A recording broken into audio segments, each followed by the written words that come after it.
Welcome to the Songwriter Connection, the podcast that delves deep into the art and heart of songwriting. Each week, we gather around the dining room table to uncover the stories behind the songs. We invite you to join us on a journey to the creative minds of the songwriters who shape the melodies of our lives. From Nashville, Tennessee, here's your host, Dave Lenahan. Well, I've said many times about the magical music town of Nashville, Tennessee. There is so much talent in this town that it's absolutely mind-boggling, and more coming in every single day. Just about every place you go to hear a writer's round or a band, if you're downtown, you're going to hear some of the best musicians and songwriters in the world. I'm convinced, because I've been at other places, and every now and then I'll run into somebody that I'm like, wow. This guy, this gal needs to be heard. And those are the kind of people I like to feature on this podcast, with an occasional big-time writer as well. But this guy came into town about 4 years ago, and the first time I heard him play was at a private party. And I remember they had a little a little backyard stage. That's what happens here in Nashville. And this guy got up on stage, he started singing. I'm like, oh my God, he's incredible. And that's where I met him. And since then, we've become really good friends, and we've written some cool songs together. I want you all to meet, make acquaintance, a connection this morning with Cheyne Stilwell. Hi, Cheyne. How are you? Doing great, man. How you doing, Dave? I'm doing really well. Let's start with your name, Cheyne. Cheyene. Cheyne, actually. N-E, okay. Yeah, so I know it's going to get into where's the spelling or something. Yeah. Okay, so unique. it is unique. So my parents obviously were creative too. But they claim they found it in a name book when I was born when I was born, and but I did research, and it's like Old French. Means, it means from the oak grove. From the oak grove. Yeah. Okay. Yeah. So it's kind of interesting. We can talk about this a little bit later if No, I want to hear it. Yeah. But come on. Yeah. So that's actually kind of inspired me to get a Substack started that I call Musings from the Oak Grove. I'm just starting out with that, but like podcast kind of thing. What is it? It can. Yeah, I was thinking about including some podcast stuff. Just kind of based on some conversations you and I have had. Substack, thinking about doing something. Educate me. I'm not really familiar with. Substack. A lot of people started using Substack for like newsletters and things like that. Oh, okay. There are some musical artists and songwriters that have started Substacks as well. And so I was looking at that, and I was like, I think I might want to do that. So you can add things, but you can add podcast material to that. You can really, audio or video. Mm-hmm. You can even put. I'm looking at this as well. You can put stuff behind if you want to do a paywall for like exclusive content type of thing. So, okay. So a lot of things that independent artists are doing. Yeah. So, right now. but all that to say, it's like that's where the spelling comes from. And I gotcha.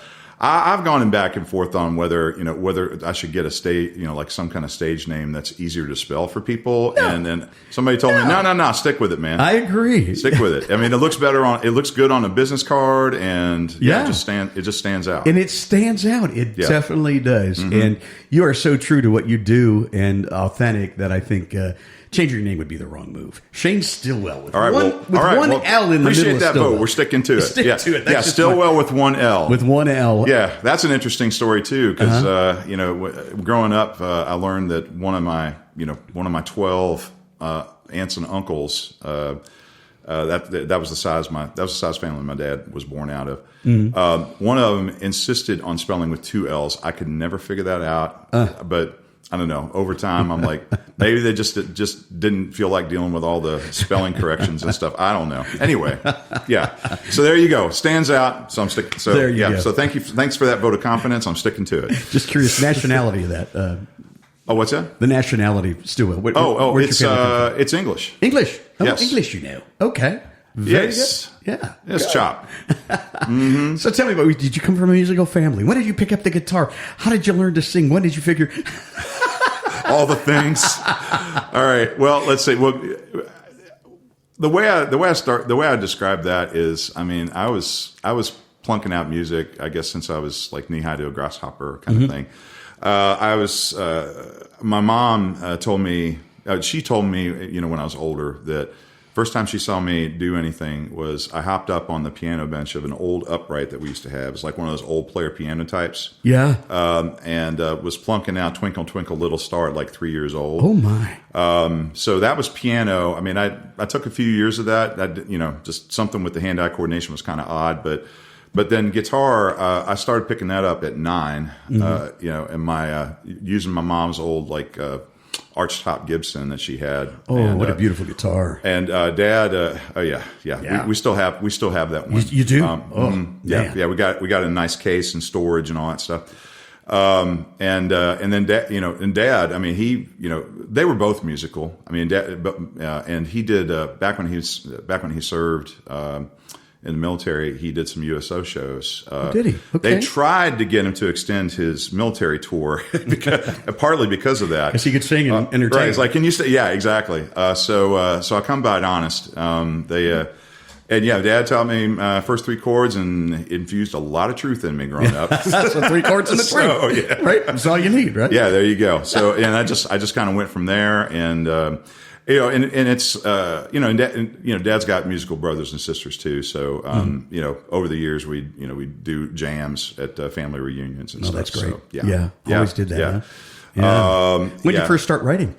Writing, actually, when I was a kid, I mean, I was just messing around. I didn't think to call it songwriting at that point, but I was just, I just come up with like these little like 4 or 5 line things, and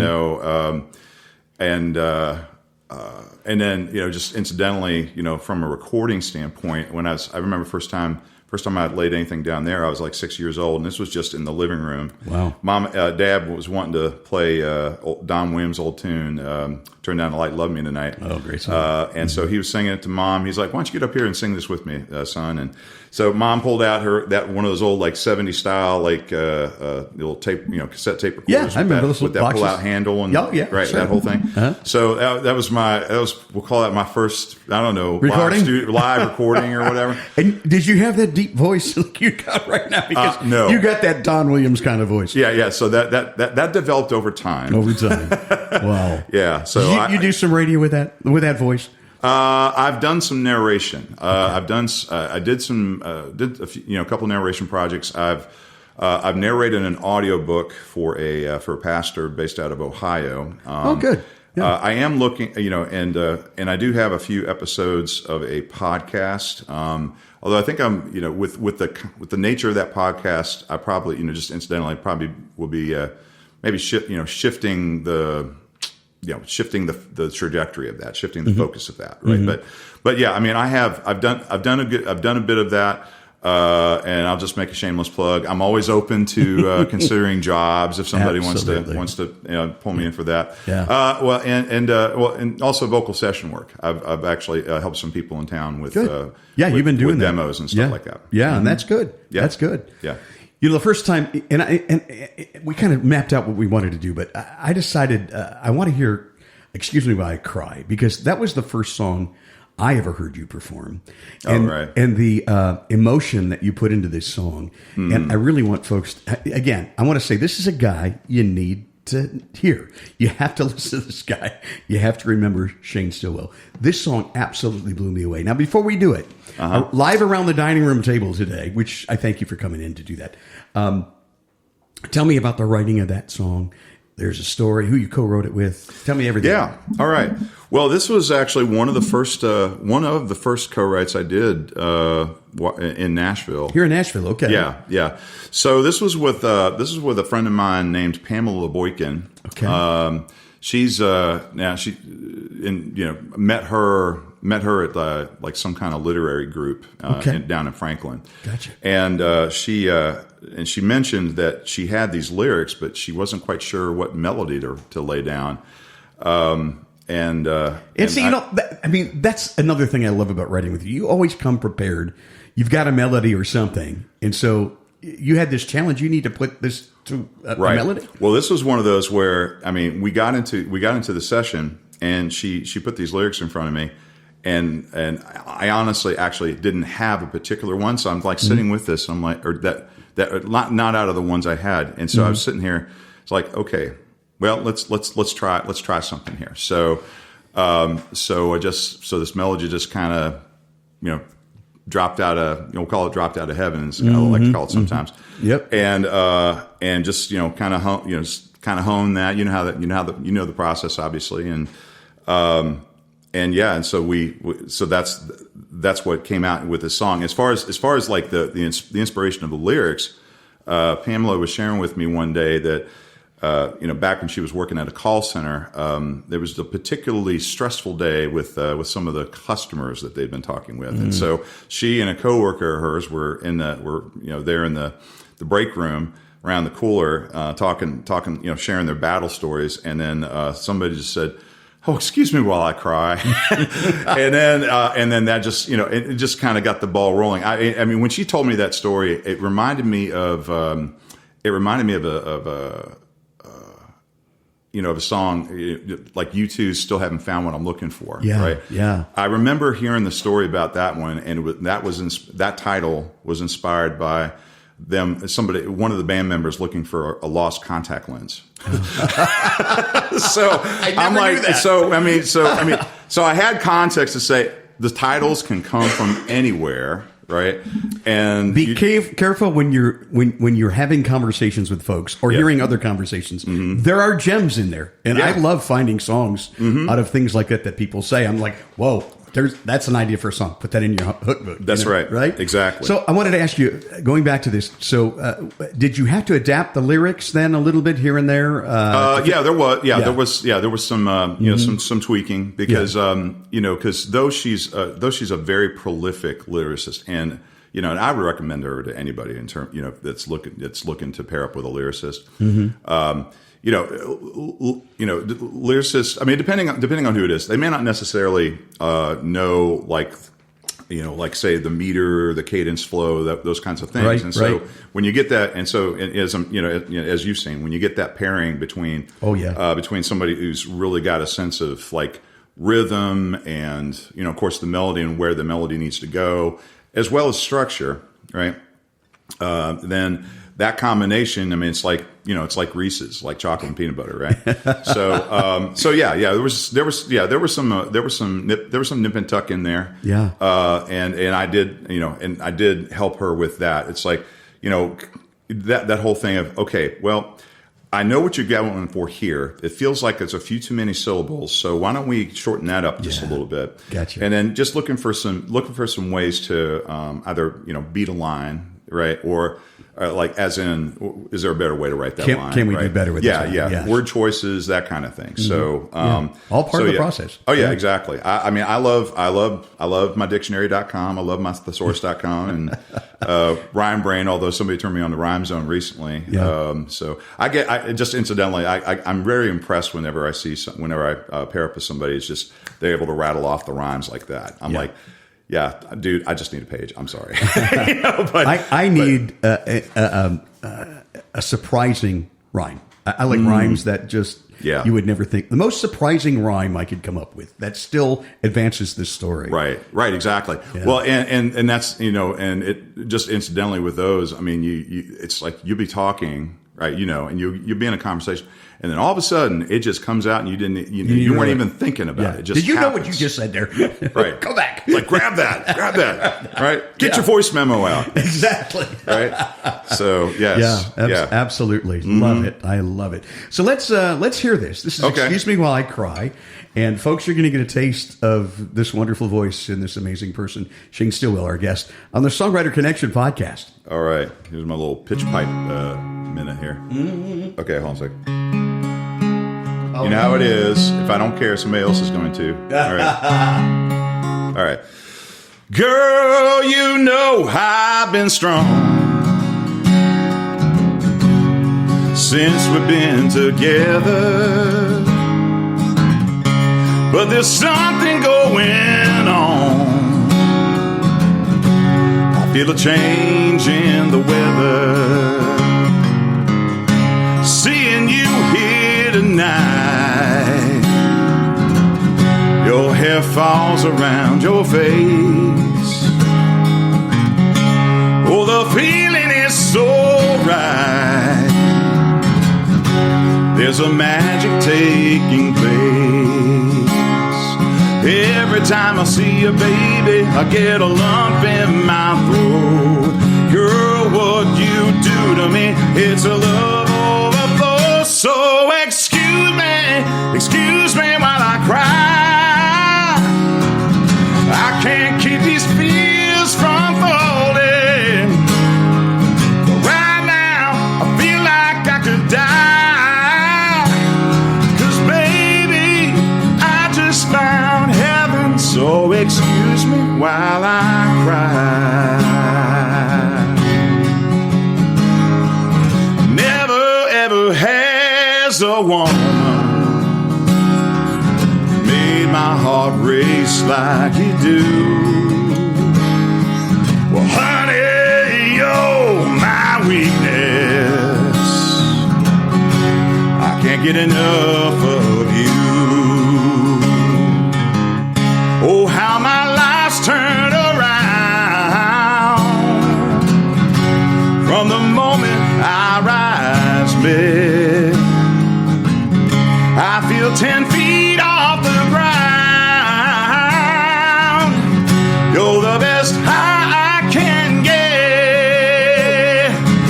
Every time I see you, baby, I get a lump in my throat. Girl, what you do to me, it's a love overflow. So excuse me while I cry. I can't keep these tears from falling. But right now, I feel like I could die. 'Cause baby, I just found heaven. So excuse me while I cry. Everything I've ever wanted is right here in front of me, and I can see I'm so blessed. I get excited, girl, what you do to me, you do to me, yeah. So excuse me while I cry. I can't keep these tears from falling. Right now, I feel like I could die. 'Cause baby, I just found heaven. So excuse me while I cry. Baby, I just found heaven. So excuse me while I cry. Holy smokes. Absolutely love it. Cheyne Stilwell, like I say, deserves to be heard. That song, just back it up and listen to it again. and again and again. This thing I like about a podcast. Right. You can do that.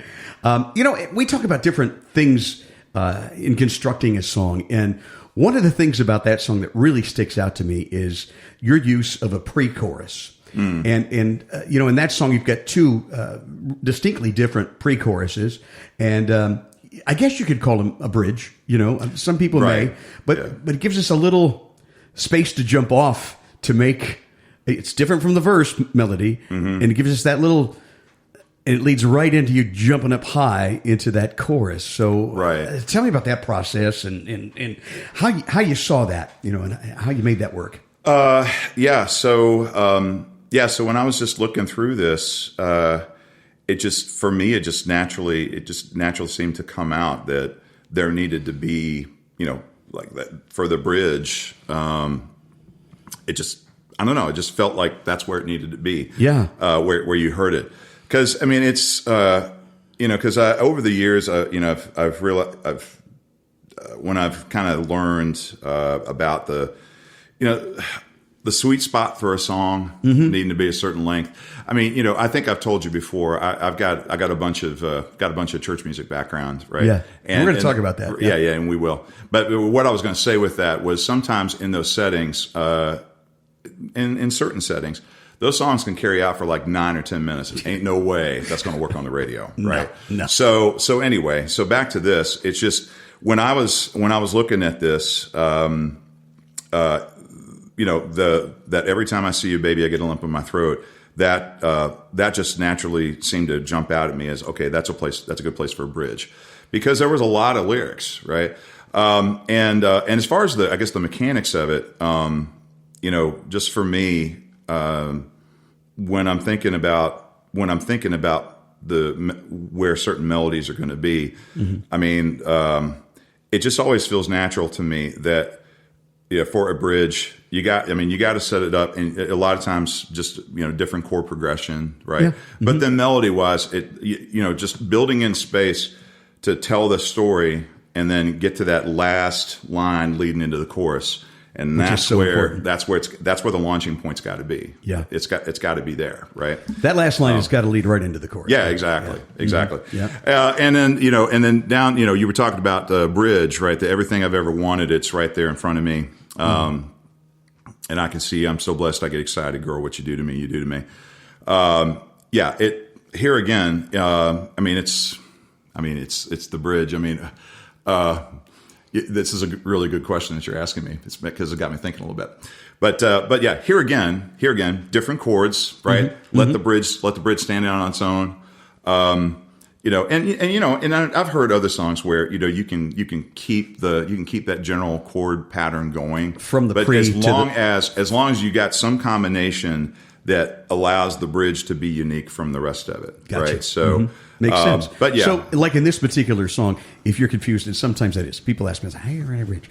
Well, in the beginning, you have the verse, and then you did what I would call a pre-chorus. Right. Okay. And then you did the chorus with soars. And then next time you come to that pre-chorus, it's more of a bridge, isn't it? And you changed it a little bit. It's a little bit, it's a little bit different.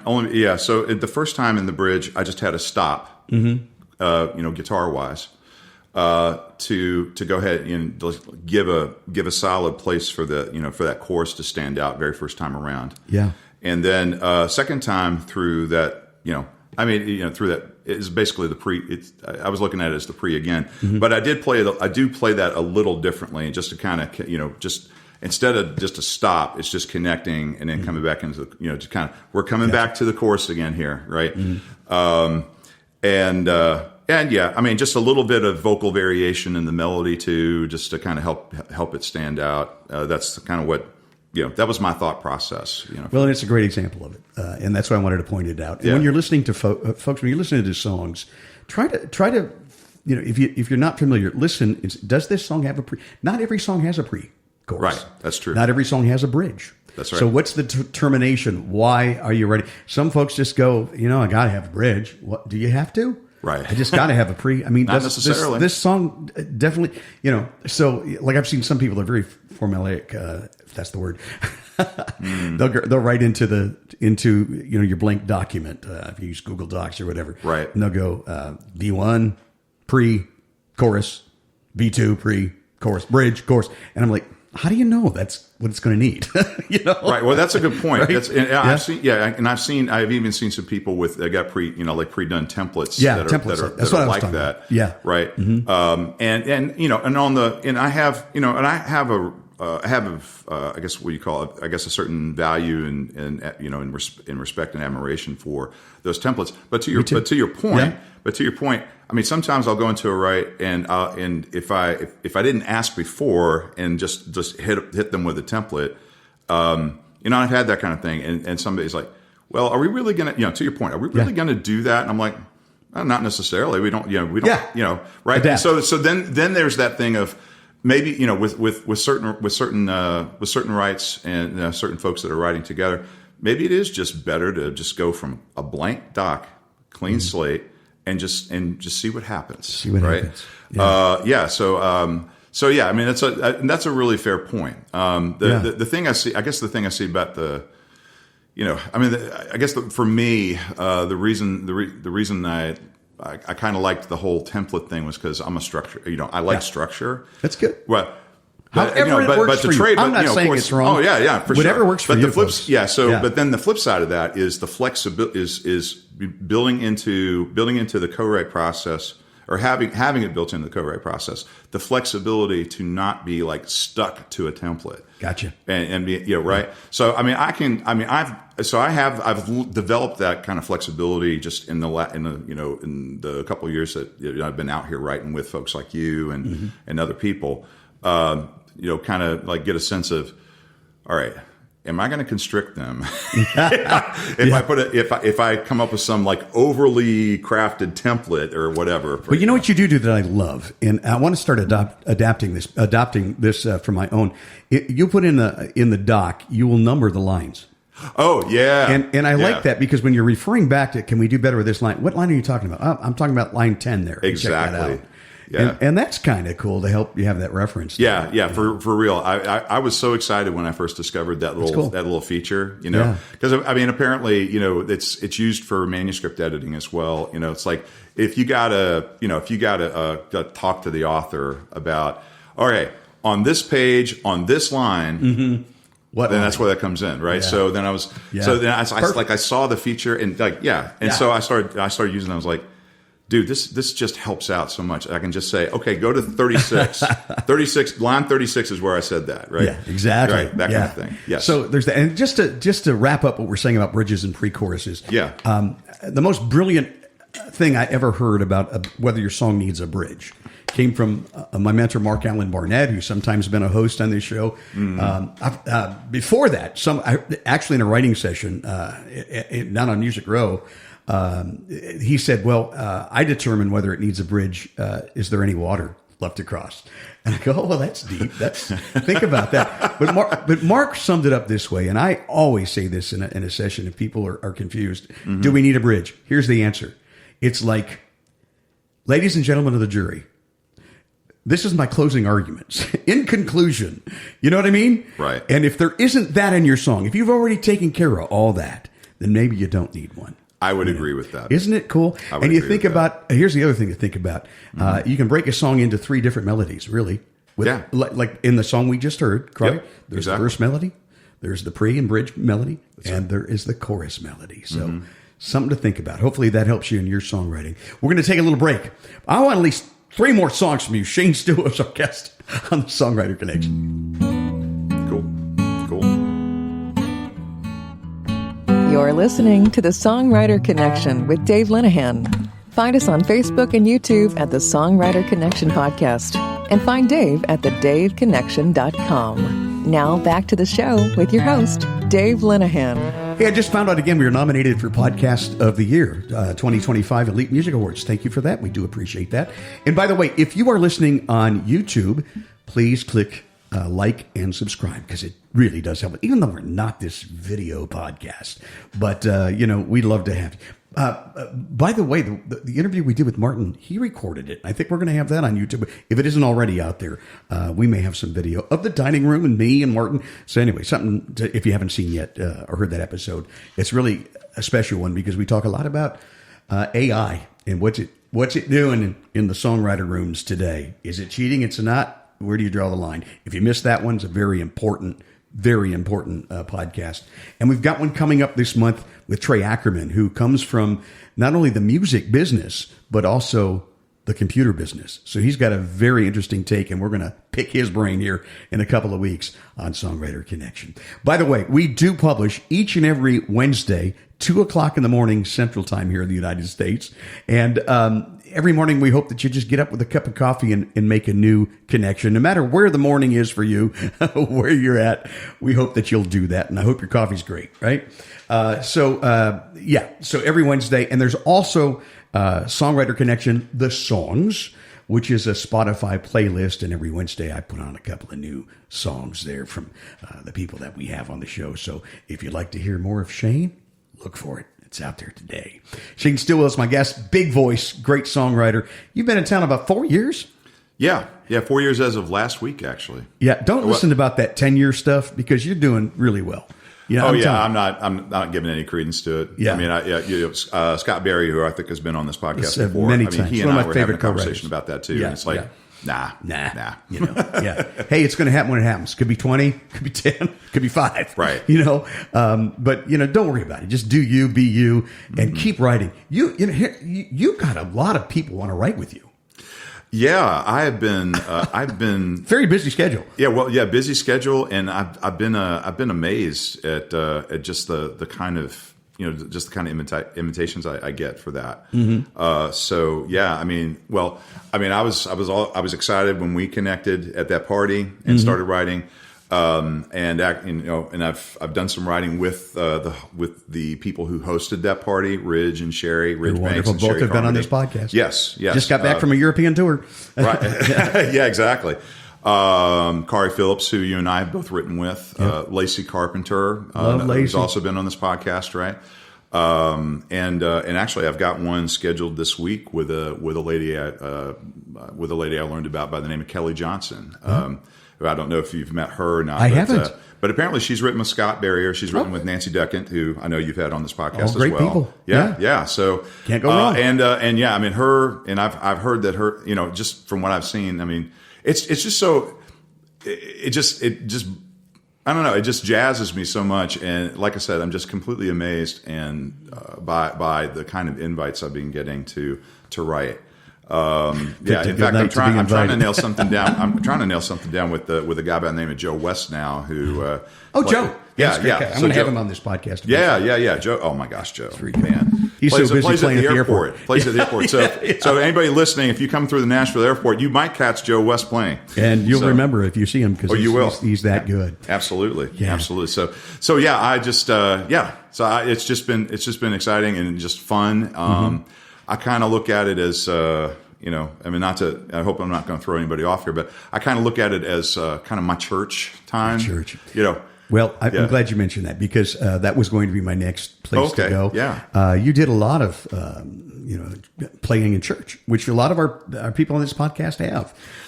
Yeah. Tell me about that experience. Okay. Yeah. I did that too. Yeah. Oh, did you? Okay. Yeah. So, for, on a very regular basis for a period of about 30 years. Really? Yeah. Yeah, but you're only 31. So how did you do that? I'll run with that. Thank you very much. I appreciate that. Yeah, that's how busy I've been.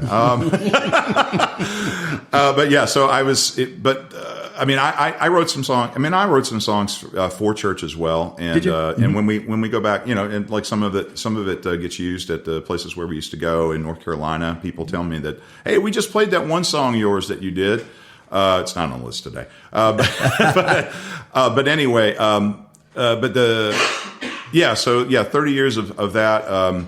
And when we moved here, it was just kind of interesting. It didn't sink in with me that I was going from the small pond to the big ocean, right? And the place where we felt to plug in. I mean, oh my gosh, it's just replete with not just musical talent but songwriting talent as well. In fact, I mean, we partly, part of what led to us moving here was connecting with some folks online during the lockdowns.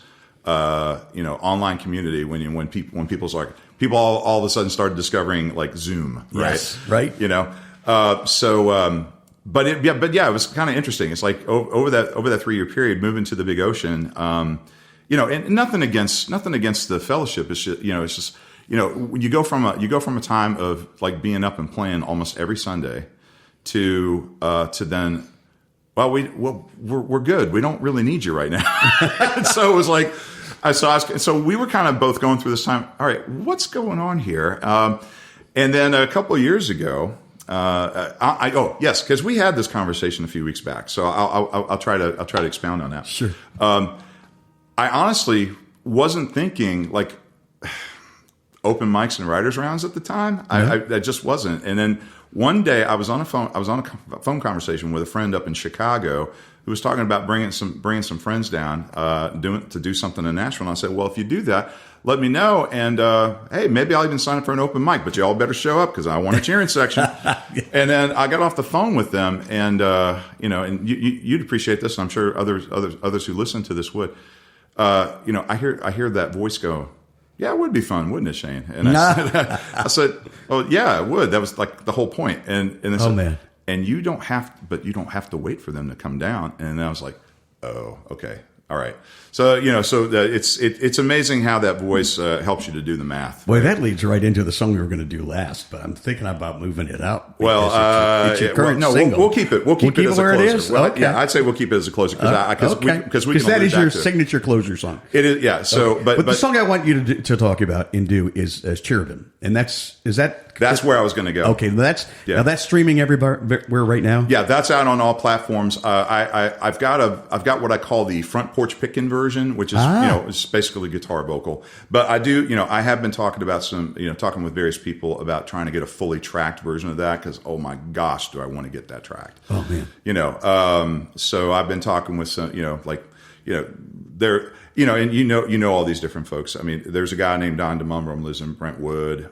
Jimmy Copen's there at the Commodore. Jimmy's great, right? Yeah. Mm-hmm. So plug for you, Jimmy, for your recording stuff. We love you, Jimmy. And just even a guy in the UK. But anyway, yes, Cherubim, and that's and that song just that kind of developed over time. But that's actually a solo write. That one is it really? Okay. Yeah, and it gives the concept is it kind of gives some background into just. Not just my church upbringing, but also what I'll call it like a little bit of a rethinking journey on some things, like things that you had things that you had kind of come along and believed, and then you go and you relook at some of those things, and It's like, well, was what I believe in really the right?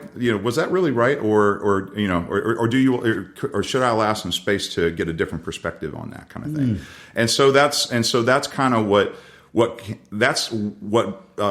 behind the story behind Cherubim. It's like, I don't want to get, I don't want to steal too much thunder from the song. True. But maybe you can just tell us what a cherubim is. Okay, so cherubim is plural for cherub, which is a type of angel. Now, think a lot of people when they think angels, they think like these big 8-9 foot, with wings characters, with wings. Yeah. And as I understand it, cherubs are not like that. They're more like they look like more like the short, maybe kind of plump. And somebody can correct me on this if my description is not accurate. But I kind of think of them as like the little party guys. They look like they could have fun, but they do. But apparently they do carry some power. And the point and the whole thing with the cherubim is that there are two of them that. They're covering the what's called the mercy seat, right? So just kind of going into scripture, guys, just a little bit. The Ark of the Covenant, right? And these wings cover the mercy seat. Well, the mercy seat is considered where God sits, right? And so the story with that is God, I came to this place where I was starting. What's the way to say this? That instead of God being mad at me all the time, he's actually not that. I looked at despite the way things may look in the Old Testament. I mean, because I came to a point where if I believe that God is love, and if love is all these different things in that famous love chapter that we all hear at wedding ceremonies, right? Yeah. Then you got to apply that lens whenever you're reading anything in Scripture, and so it's like this whole thing of he's not keeping any wrongs. He's not keeping a record. He's not notching a belt every time about every wrong you've done, and he's not some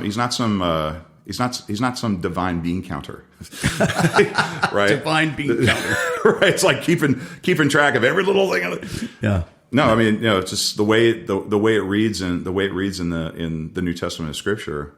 That's not how it is. And so, and without going too far down a trail, I mean, I've discovered there is a massive groundswell of people who are kind of coming to this same place. And who knows, we may even see a movement within the music space that might help that where those, that might help to, what's the word? Might help to connect with that groundswell of people. Wow. So I wrote this song and I shared it with some of those folks. And there was one guy, he's got an international speaking platform, and he told me, Cheyne, this needs to go out all around the world.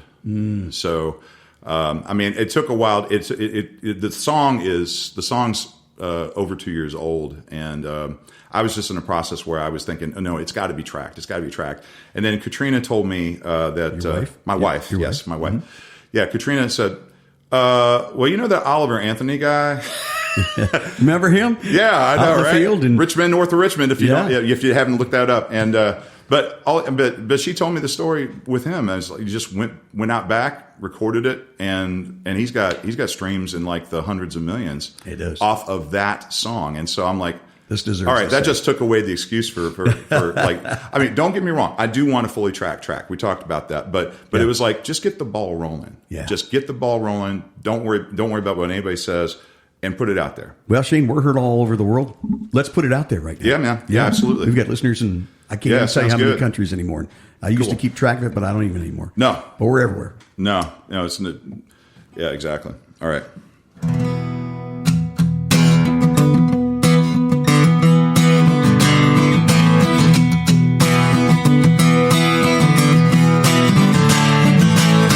In the back of a little white chapel when I was 6 years old, religion peddling fire insurance with a pitch that gripped my soul. It scared the hell right out of me, made me afraid to die. All my life thinking the man above was ready with a lightning strike. Then I learned he's a good daddy, he ain't chalking up no wrongs. So I told religion, get on, oh, 'cause I'm in between the cherubim, sitting in the round, picking and gritting, plug in the vine, just mainlining. He's lighted up in me when I'm partying with him, in between the cherubim.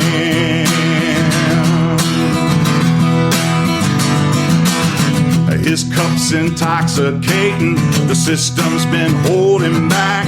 It never said that living water could ever have this effect. Smoother than Tennessee whiskey, more hug than Elijah Rye.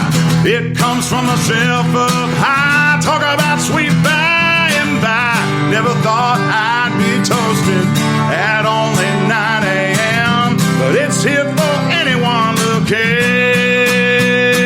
Yeah, I'm in between the cherubim, sitting in the round, picking and gritting, plug in the vine, just mainlining. He's lighted up in me when I'm partying with him, in between the cherubim.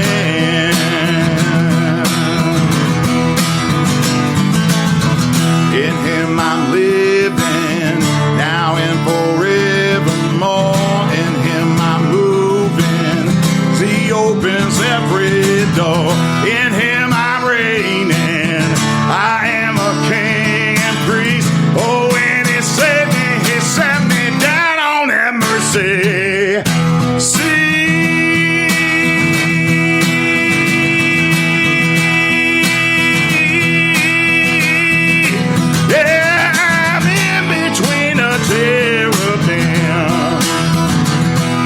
Sitting in the round, picking and gritting, plug in the vine, just mainlining.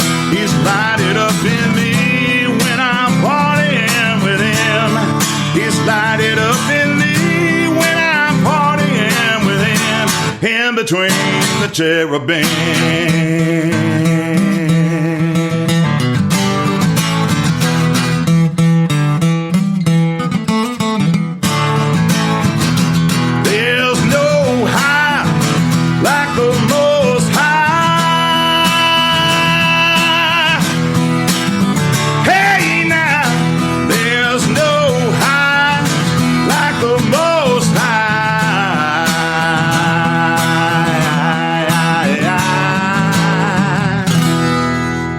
One guitar, one voice, one mic. It's Cheyne Stilwell. That is an amazing song. I think that could be on the CCM charts right now. Absolutely, kind of a gospel Christian, kind of a rocker. So I might have to email them then. You should. Yes, you should. So I want to hear two more songs before we wrap this up. We've talked about your background and all these things, some important things, and I thank you again. But you helped me write a song. When I go back home, and I come from Ohio, Northeast Ohio, and that's where I grew up. I did some radio there, and then moved to Cincinnati where I did lots more.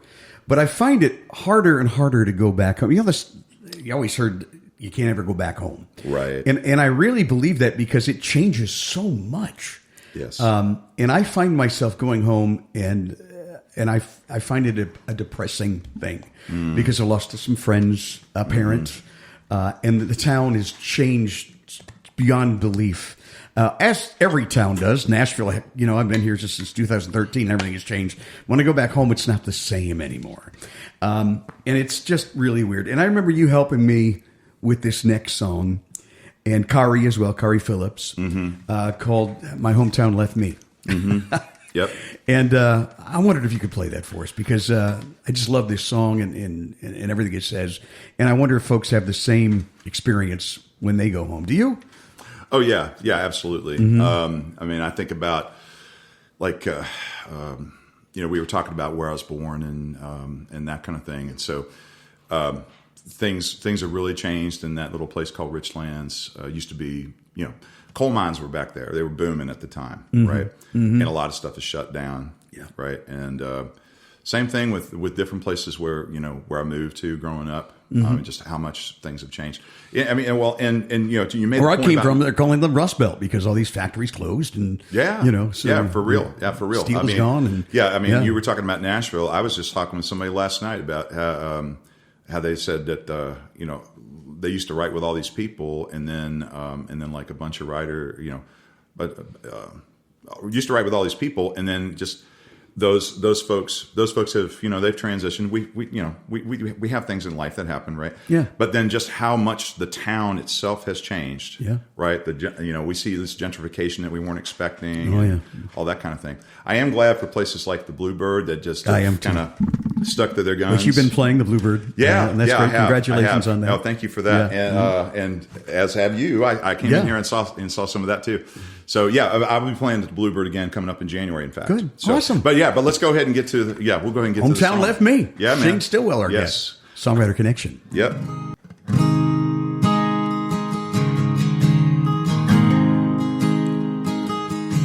Haven't seen that city limit sign since I was a kid. Lavick Field was just a farm where the family lived. Now it's subdivided, vinyl-sided, mini mall and a dollar store. Rows of look-alike houses with no room for any more. That overgrown parking lot was my stomping grounds. Used to be a red barn, when did they tear it down? Was the perfect place to hang out every Friday night.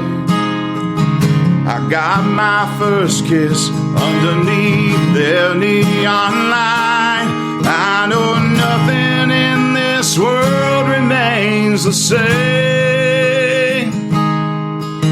I can't believe how fast it's all changed. It once held all my dreams. Now there's only memories, pages and history of what it used to be since my hometown left me.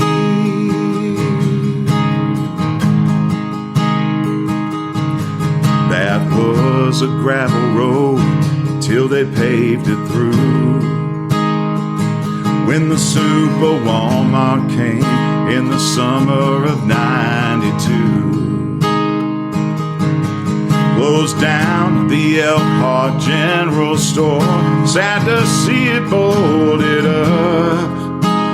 Some might call it progress, but it wiped out all I was. No, nothing in this world remains the same. I can't believe how fast it's all changed. It once held all my dreams. Now there's only memories, pages in history of what it used to be since my hometown left me.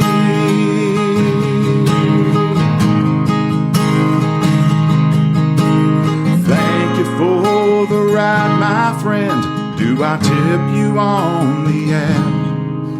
It's been a 5-star journey through a time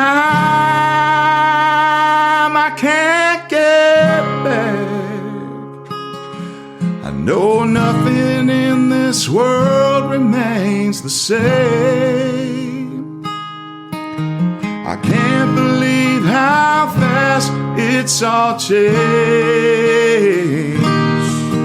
It once held all my dreams. Now there's only memories, pages in history of what it used to be. Pages in history of what it used to be since my hometown left me.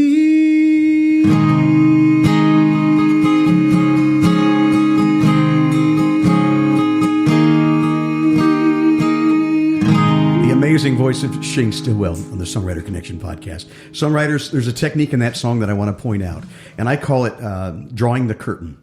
Think about who you are singing to. Now, is it a person? Is it a place? Is it an inanimate object? Is it a lover? Is it a parent? Is it a brother? A sister? Well, we don't let you know who we're singing to on that song until you reach the bridge. And hopefully it's surprising to you that we're singing it really to an Uber driver. And we're saying, hey, thank you for the ride. Do I tip you on the app? Which it's a pretty neat technique. So maybe think about that in your next writing session. Drawing back the curtain is what I call it, Don't look behind that curtain, right? So anyway, just about the technique. Now, you are known for a song that you end about every show. And by the way, folks, if you come into town and you want to check out some of the songwriter rounds, here are the best places to go. You got the Commodore Grill, you got the local, you got a place called the Maxwell House, and there are many others around town. But look him up, and if you see Cheyne Stilwell as one of the performers, you make sure you get there and you watch this guy. And he always is going to end with this song right here that you wrote with our good friend Lacey Carpenter. Yes. And tell us quickly about it and take it out. Take us out with that. All right. Yeah. Well, this is one of those true what you call write the room kind of songs. The room. Yeah. So I mean, it was very first time we were getting together to write, and we were just rapping, just talking back and forth.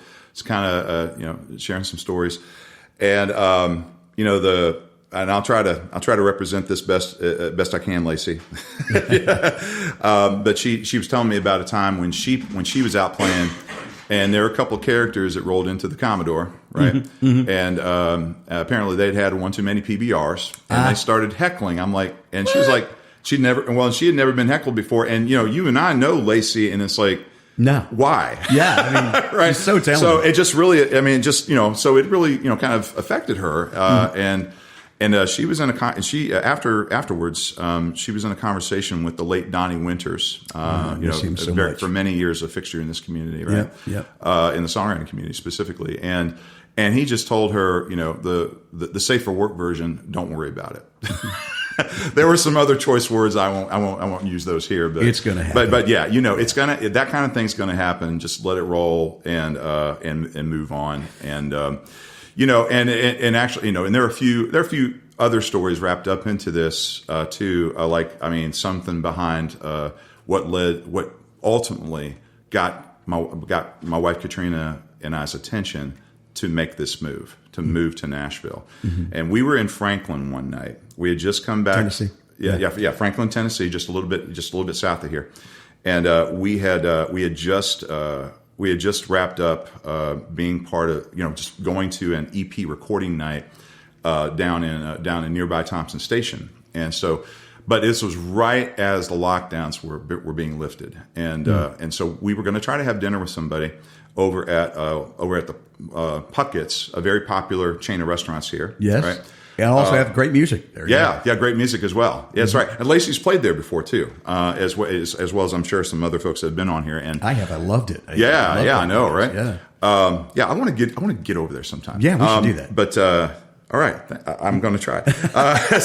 But point being, so back to the story. So we were like, friend, one of our friends, they just re-got COVID, and they were like, no, we can't do it.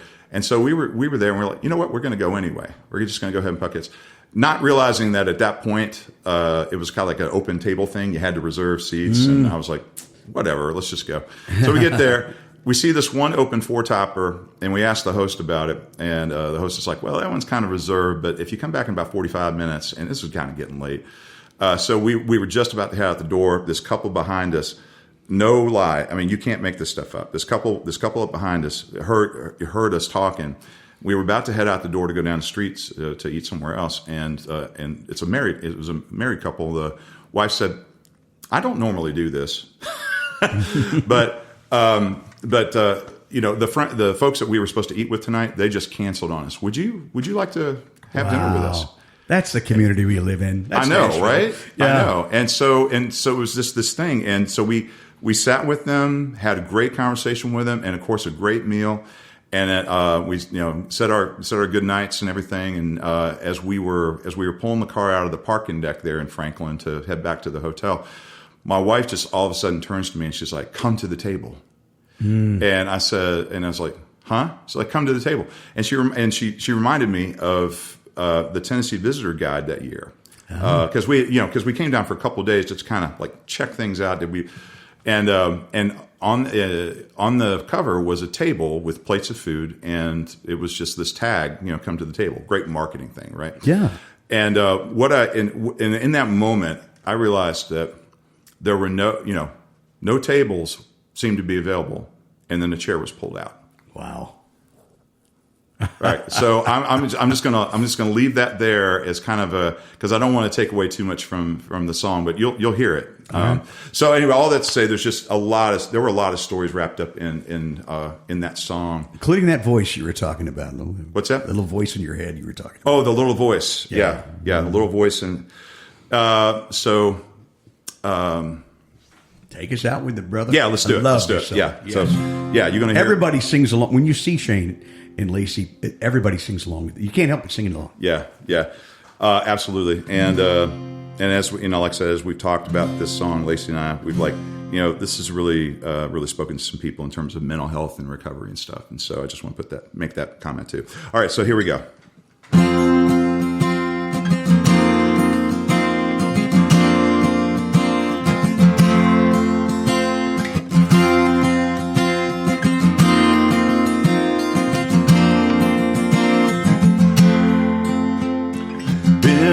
Day I was feeling tired. My friend called me on the phone, caught me in my sweats lying down on the couch, thinking, just leave me alone. He said, a dream's not meant to stay on the ground. The world don't know you the way I do. So why don't you come out tonight with me? Your seats at the table, calling for you. A voice deep inside said there's no better time. I chose to get dressed to the nines. Boy, I picked a good night, picked a good night, picked a good night to be invited. Yeah, I picked a good night, picked a good night, picked a good night to be invited.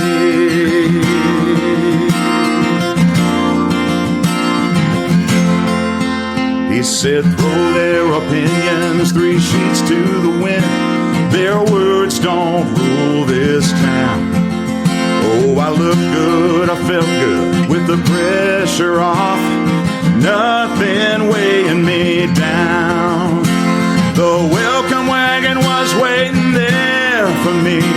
Right as I got out of my car, all the fun to be had caught me by surprise. Just taking it all in was hard.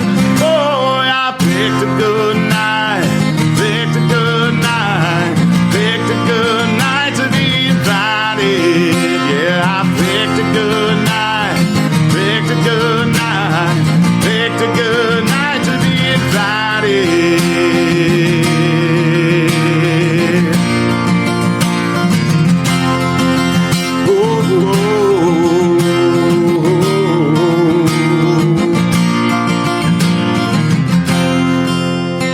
The voice spoke again, see you weren't such a mess. You said no to fear and goodbye to stress.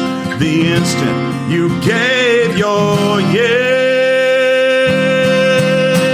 I picked a good night, picked a good night, picked a good night to be invited. Yeah, I picked a good night, picked a good night, picked a good night to be invited. I picked a good night, picked a good night, picked a good night to be invited.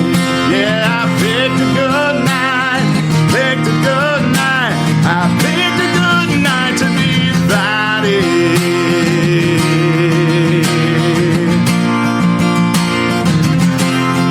Was a good night.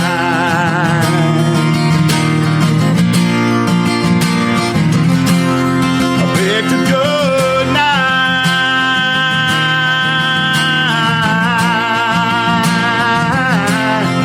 Picked a good night to be invited.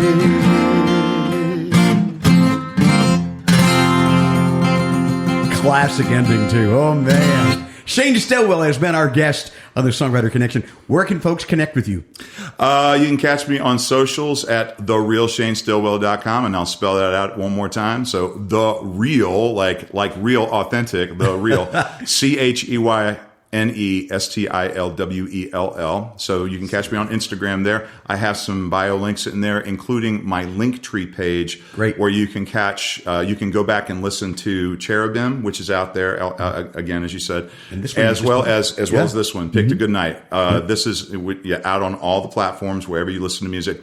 As long and also if you want to help a brother out with some crowdfunding for recording projects, That'd be great. I'm working to put some a pre-release material out there too for y'all to take a listen at. So Great. Absolutely fantastic. We picked a good day to invite you. thank you, sir. I Thank you for appreciate being on. being invited. Yeah, this has been great. Thank you. Folks, thanks for listening.